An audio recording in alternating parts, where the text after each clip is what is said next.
Hey everyone, Richard Metalfan here. Today we talk Midian. Now, Midian is Cradle of Filth's fourth studio album, fourth full-length album, I should say. It was released in the fall of 2000. Now, Midian is the title Midian is based upon a novel called Cabell, written by English author Clive Barker. Now, in an interview with Danny Filth, though, this they said that the album is kind of is or is not a concept album a little bit based upon the novel. Well, according to Danny, I mean, for me, I'm kind of agree with him a little bit. I mean, some of these songs kind of have like a little bit of a story to tell, but and while in other songs I feel like they're kind of not. I'm sort of, but I honestly think this could be a concept album. I mean, it depends on what a lot of what fans interpret it as if you listen to it. But yeah, of course, now the band itself got through some member changes. I mean, their original guitar player, Paul Allender, who appeared on the first album, rejoined. And they got two new members. They got Martin Powell on the keyboards and Adrian Erlitzen on the drums. And they did a pretty good job with the performance on this album. Now, with this album, Midian, I mean, a lot of people either have sort of like, from what I've heard, a lot of people have mixed feedback with Midian. I mean, a lot of people either like this album, or a lot of people are kind of like, nah, didn't really care for this. For me, I'm sort of like half and half. I mean, a lot of people, like, I'm sort of like, what I should really say is that a lot of people, I'm sort of like in the middle of what a lot of the people say. I'm sort of think like it's good. There's some really good parts, and there's some stuff that I feel like they could have done better, in my opinion. But without further ado, let's dive down into this track by track.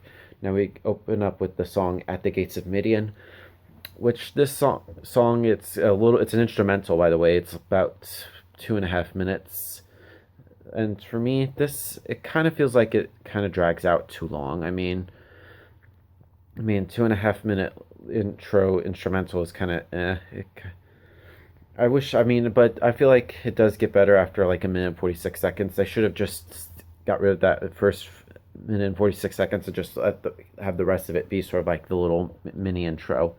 And then we get into Cthulhu Dawn, which kind of leads right in with a dramatic keyboard solo and just comes in right with the guitars. I mean, and then there's a shriek to let it out, and there's just got some really great riffing. And this song is just very high and energetic, and it's just some really wonderful lyrics. And I just overall I think it's a pretty good song. I really like that a lot. Then we get to a Saffron's Curse. Now the song starts off with a 30-second keyboard solo, though it has a very soft and subtle sound to it. I really like that a lot, and some very good riffs, which I think the riffs are on this album. I forgot to say are really good, but some of those riffs are sound a little bit recycled and a bit repetitive. But I really like the part in around 2.5 minute mark is pretty interesting. It comes in with some really good string sets and a really great piano solo I really like a lot.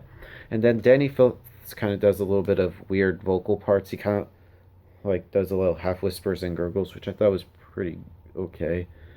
And I thought, and then it goes right back into some very heavy riffing, kind of like the beginning of the song, which I thought was pretty good. Then we get to Death Magic for Adepts, which the riff leading into this is a pretty good riff. I really like it.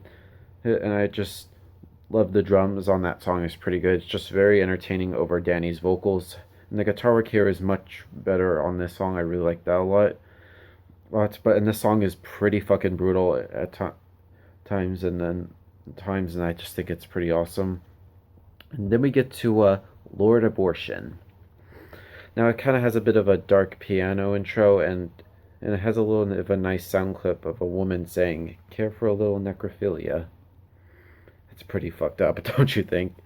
And it's sort of Danny screeches over, and it's sort of his death metal kind of growl a little bit, which I thought was pretty interesting. This is pretty much still one of my favorite Cradle of Filth songs, though. I mean, Danny has a pretty good voice, and the chorus itself is pretty good. It's very catchy, and the lyrics are pretty twisted, and it's pretty interesting, I should say.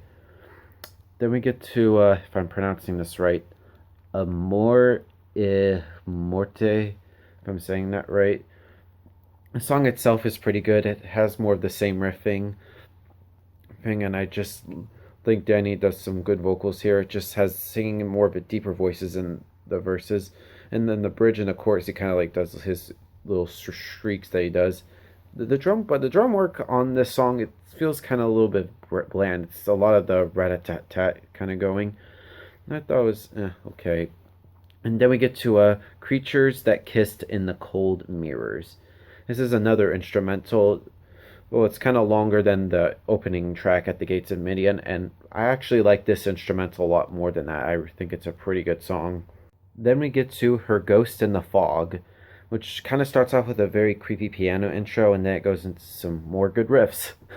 I really love this song. It's pretty much one of my favorite Cradle of Filth songs, and this is pretty much one of my favorite songs off this album. I mean, the song itself is pretty good. It has some very good verses in there, and it has a very wonderful chorus and a good bridge. And there's actually a little bit of a bass solo on that song. I thought was pretty good. This is basically the only true memorable bass part on this album, which is pretty good. Then we get to a Satanic Mantra, which is kind of like a spoken word mantra. Kind of, they're basically saying, Archangel, Dark Angel, lend me thy through death's veil till we have heaven in sight. Which kind of gives off a little bit of a spooky thing to it. That was pretty interesting.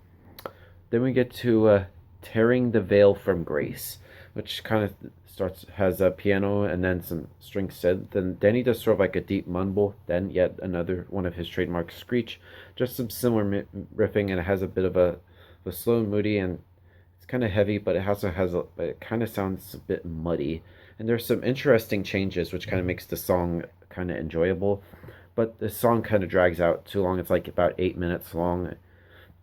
It's just somewhat right. I mean, there's the riff around all the almost 4 minute length, which just sounds very heavy, and it helps the song in that department. I mean, the song itself, it's not bad, but it's not really like a standout on this album. Then the album closes off with Tortured Soul Asylum, which it kind of has a little bit of some weird effects on Danny's voice, and then has some really great high-pitched guitar riffing with sort of Danny's sort of belching lows underneath. And the riffs feel very raunchy, and this is pretty much one of the better ones on this album.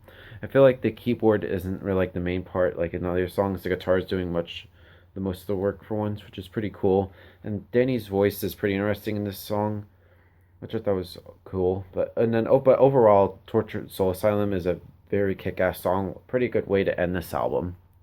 Now, overall, Midian by Cradle of Filth, I feel like with this album, like it's good, but it's an all cool. It's a good album, but I feel like with this album they could have done a lot better. If I were to give this album a score, I'd probably give this like a solid 7.5 out of 10. I just think they should. I think this could have been a bit better in my opinion. But yeah. But that's my review of Midian, guys. Thank you guys for watching. See you all in the next review. Keep it metal.